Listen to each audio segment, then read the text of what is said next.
K. Gopinath தலைவர் இந்து முன்னேற்ற கழகம் இந்துக்களின் எதிர்காலத்திற்காகவும் இந்துக்களுடைய வளர்ச்சிக்காகவும் இந்துக்களுடைய வீட்டில் நன் விஷயங்கள் நடப்பதற்காகவும் இந்து முன்னேற்ற கழகத்தின் சார்பாக இன்று பார்த்தீங்கன்னா திருவிளக்கு பூஜை 108 பெண்கள் கொண்ட திருவிளக்கு பூஜை திருப்பூரில் நடந்து கொண்டு வருகிறது. இனி வரும் காலங்களிலே இந்த கூட்டத்தை வைத்து பார்க்கும் பொழுது இந்துக்களின் ஓட்டு இல்லாமல் யாரும் ஆட்சி அமைக்க முடியாது என்பதை இந்த பூஜையின் மூலமாக தெரிவிக்கிறது. இந்த உலகத்திலே இந்துக்களுக்கு இருக்கக்கூடிய ஒரே ஒரு நாடு இந்த இந்தியா. ஆனால் இந்தியாவில் இந்துக்கள் வந்தேரி போல வாழ்ந்து கொண்டிருக்கிறார்கள்.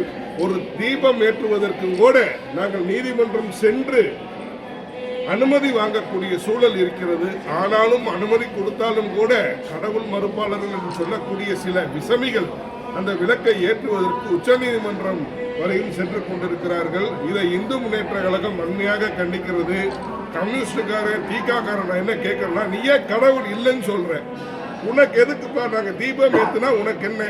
எங்களுடைய ஆறுபடை வீரர்ல ஒரு வீட்டுல நாங்க தீபம் ஏற்றுறோம். நாங்க உங்களை ஏதாவது சொல்றோமா? நீ மசூதியில போய் இஸ்லாமியத்தை சொல்லிடுவியா, இல்ல கிறிஸ்தவத்தை போய் தேவாலயத்தில் போய் கிறிஸ்தவத்தை சொல்லிடுவியா? அப்ப கேட்க ஆள் இல்லை என்பதற்காக இந்துக்களை வஞ்சிக்கும் விதமாக இந்த தமிழக அரசு நடந்து கொண்டால் சாது மிரண்டால் காடு கொள்ளாது, இந்துக்கள் மிரண்டால் நாடு கொள்ளாது என்பதை இந்த கூட்டத்தின் மூலம் நான் எச்சரிக்கை விடுக்கிறேன். எங்கு சென்றாலும் நாடுபடை முருகன் அவர் பார்த்துக் கொள்வார். சுவாமிநாதன் என்ற ஒரு நீதிபதி, அவருக்கு தெரியாதது உனக்கு தெரிந்து விட்டதா? இந்த திருமாவளவனை நான் கேட்கிறேன், இந்த கம்யூனிஸ்டுக்காரனை நான் கேட்கிறேன், தீகாக்காரனை கேட்கிறேன், அவர்களுக்கு தெரியாதது உனக்கு தெரிஞ்சிருச்சா? கான்ஸ்டிடியூஷன் ஆஃப் இந்தியாவின் பாதுகாவலராக இருக்கக்கூடிய நீதிபதிக்கு தெரியாதது 7வது 8வது படிக்காத உனக்கு தெரிகிறதா?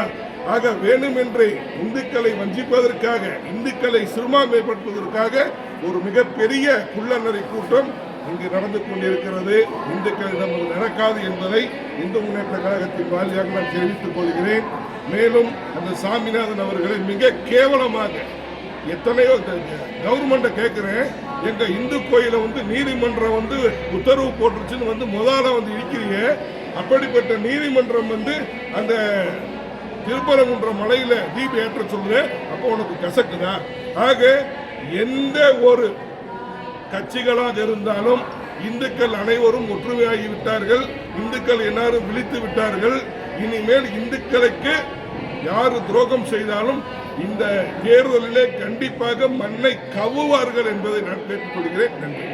இன்னைக்கு திருப்பரங்குன்றம்ல இந்த மசூதியா சந்தனக்கூடு இதுக்காக இன்னைக்கு கொடியேற்றமுக்காக போயிருக்காங்க. அதுக்கு போலீஸ் பாதுகாப்பு ஃபுல்லாக ப்ரொடக்ஷன் கொடுத்து இது பண்ணியிருக்காங்க. அது எப்படி பார்த்தீங்கன்னா அதை தடுக்க போன இந்து அமைப்பினரும் மற்றும் பாரதிய ஜனதா கட்சியில கைது பண்ணியிருக்காங்க. அது எப்படி? இந்த தமிழ்நாடு அரசு நான் ஒன்று கேட்குறேன், ஒரு கண்ணில் வெண்ணையும் ஒரு கண்ணில் சுண்ணாம்பை வச்சால் உனக்கு உன் கட்சிக்கும் நல்லது கிடையாது அப்படிங்கிறத நான் தெளிவுபடுத்துறேன். இஸ்லாமியர்கள் என்னோட சகோதரர் தான், இந்துக்கள் என்னோட சகோதரர்கள் தான், கிறிஸ்துவர் என்ன சகோதரர்கள். அவங்கள்ட்ட எந்த பார்சியாலிட்டியுமே இல்லை.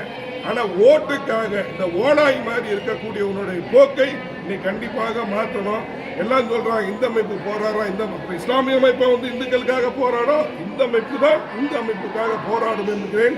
இந்த சந்தனக்கூடு ஏற்றுவதிலே எங்களுக்கு எந்த விதமான ஆட்சேபனையும் இல்லை. ஆனால் முறையான உத்தரவில் கண்டிப்பாக திருப்பரங்குன்ற மலையை தீபம் ஏற்றுவோம் என்பதை நான் தெரிவித்துக் கொள்கிறேன். 2017 அதிரடியா ஒரு அறிவிப்பை வெளியிட்டு 1 கோடி ரூபா ஒரு விஷயத்துக்கு பரிசு அறிவிச்சிருந்தீங்க. அதே மாதிரி இந்த திருப்பரங்குன்ற விஷயத்துல ஏதாவது அதிரடி இருக்குமா? அதிரடியும் இருக்காது, ஒன்றும் இருக்காது. அனைத்துமே சட்டப்படி நடக்கும். எந்தெந்த இடத்தில் அதிரடிகள் காட்டப்படுமோ அந்தந்த இடத்தில் கண்டிப்பாக அதிரடி காட்டப்படும் என்பதை நான் தெரிவித்துக் கொள்கிறேன். நன்றி, வணக்கம்.